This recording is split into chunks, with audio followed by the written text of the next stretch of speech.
Peace and blessings, family. This is Ubria, and I am back with another reading. This might resonate with you or with someone in your energy. You will receive valuable insight either way. And if it doesn't apply, let it fly. And if you're new to my channel, please take a moment to subscribe. So this reading is about facing life's problems. You know, nobody wants to face the problems of life, but they are inevitable. And so, whoever this reading is for, you could be a little bit in a space where it's easier to just tell yourself that everything's fine, that you don't have to worry about certain things. This could be a defense mechanism or a survival tactic because I feel like you have really, really, really went through a rough fucking time. You went through a rough time. And this rough time required the fullness of your strength. And it required a lot of confidence from you. It required a lot of fortitude, a lot of faith. And also, there's something about this experience that not only took faith from you, but it made you have to restore your faith in a way. Because I feel like whatever this situation is that you went through, first it messed with your faith. First it broke your faith. And then you went through something that actually restored your faith. So I feel like you've had some extreme lows and some extreme highs, but there hasn't really been this equilibrium or this balance in between. And now you find yourself in the in between. So it's like somebody who has come home from war and now they're just learning how to live and be and talk to people and deal with things without everything having to be like a life or death situation. But there's something here about, even though things are not so you could be trained to only handle things, deal with things, unless it is a life or death situation. It could be really hard for you to just tend to the day-to-day situations that arise, because if things are not terrible or wonderful, you just disassociate. There could be something here about like everyday life is boring to you. It reminds me of that like Buddhist proverb that says, before enlightenment, chop wood, carry water. After enlightenment, chop wood, carry water. Because what that basically says is, before you have your mind blown by life and the universe, you just do these mundane tasks because you don't know how amazing life is. So you just chop wood and you just carry water. And then you get to this point where you have these epiphanies and like things are really happening and like life is crazy and that could be in a good way or a bad way, but you lose the ordinary day-to-dayness of life. And because you get caught up in like these very special things and special feelings and then so you lose your ability to just chop wood and carry water. But then eventually that part wears off too and life kind of goes back to normal. Or if life never goes back to normal and you're still caught up in this crazy, over exaggerated reality where everything's really high stakes and everything's super important and life or death, stuff like that.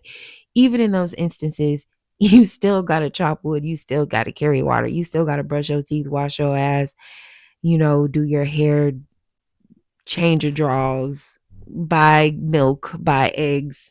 Even celebrities have to like clip their toenails, get pap smears, get breast exams, things like that. There's like these very mundane, like just taking care of business type things that need to be done that you could feel are not necessarily beneath you, but it's something about these things that just don't seem as important to you because you are used to your attention being pulled away by very important things. And so this comes actually with a warning and with a caution, because what this is saying is that what you don't want to happen is for these things that you kind of put to the side and you feel like they're mundane and they don't really need to be taken care of. What you don't want is for those things to get so exacerbated that then they do become an emergency and they need to be taken care of.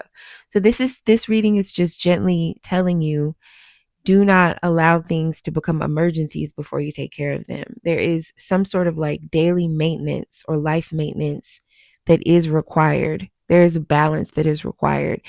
There are things that just need to be taken care of. And I feel like it's very easy to be so caught up in the dramatic and the excitement and the really big problems that you forget like just the day-to-day maintenance that goes into making sure that there aren't many problems. And maybe you're already doing this. Maybe you're very much on top of this. And maybe while you're very much doing this and on top of this, you feel like you're wasting your time because you feel like, damn, there's so much other shit that I could be doing. This is like a dad who maybe was a pro football player and his season is over or his career is over and now he's retired and now all he does is take care of his kids. And maybe he's done really well at that. He's met every doctor's appointment, every dentist appointment. He's made all the meals. He's read all the stories. He's done all the bath times, the laundry's clean, everything like that. But he still feels this sense of like dissatisfaction or kind of like this sense of not being used properly, of feeling like I'm a damn football player and I could be out here tackling giants, but instead I'm in here folding laundry. And so there is something here too about just like appreciating yourself for the mundane things that you are doing, for the ways in which you are keeping up with routines, being consistent. And you could just really feel like you don't see how this matters. You don't see how this is growing anything. You don't see how this is benefiting you because it just feels like such small actions, such small, tedious actions, and such small, tedious rewards. But I feel like this reading is trying to remind you that these rewards, oh my God, they pay off so much. You are building something, you're building a life that's going to be very amazing, but you just can't see it right now because it just feels so tedious and mundane and annoying. You want to go back to chasing down the bad guys and, heading out into life with guns blazing and like doing all these really big important things. And so it's just hard for you to understand that these small things, these small steps are also very important. I also feel like you're just in a lull right now. So you could be just between excitements. You could be between projects, between jobs, between relationships. This is also when I'm recording this reading, it's summer break in North America. So you could be a mom or a dad whose kids are home for the summer. And there could just be like a certain momentum that you had in your life that you feel like has been paused.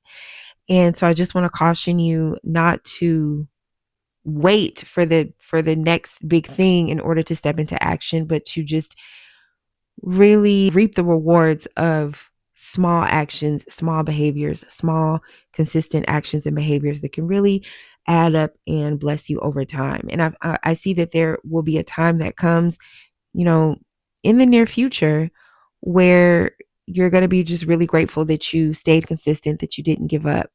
Because I feel like there are people who don't stay consistent and do give up.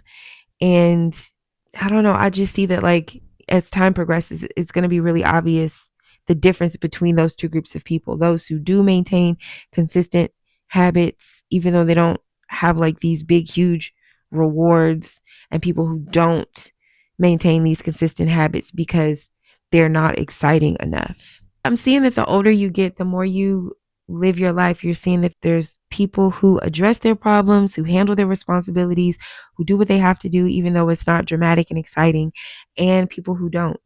There is like a ease, a flow that you are building for yourself and for your life. This is an opportunity for you to really streamline your systems and make routines. That's what I'm trying to say.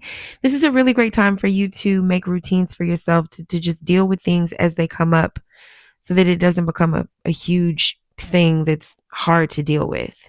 And this could also be the way people are being raised as well. There's just starting to emerge like a really obvious difference in parenting styles or choices or the way that people approach their problems and responsibilities.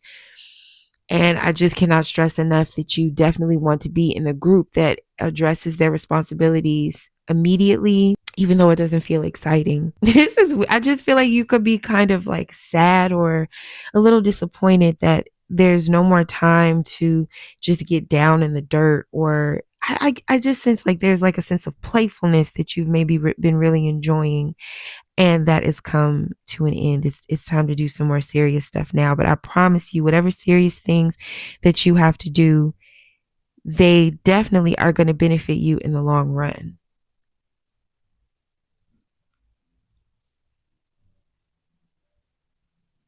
I just heard somebody has to be in charge.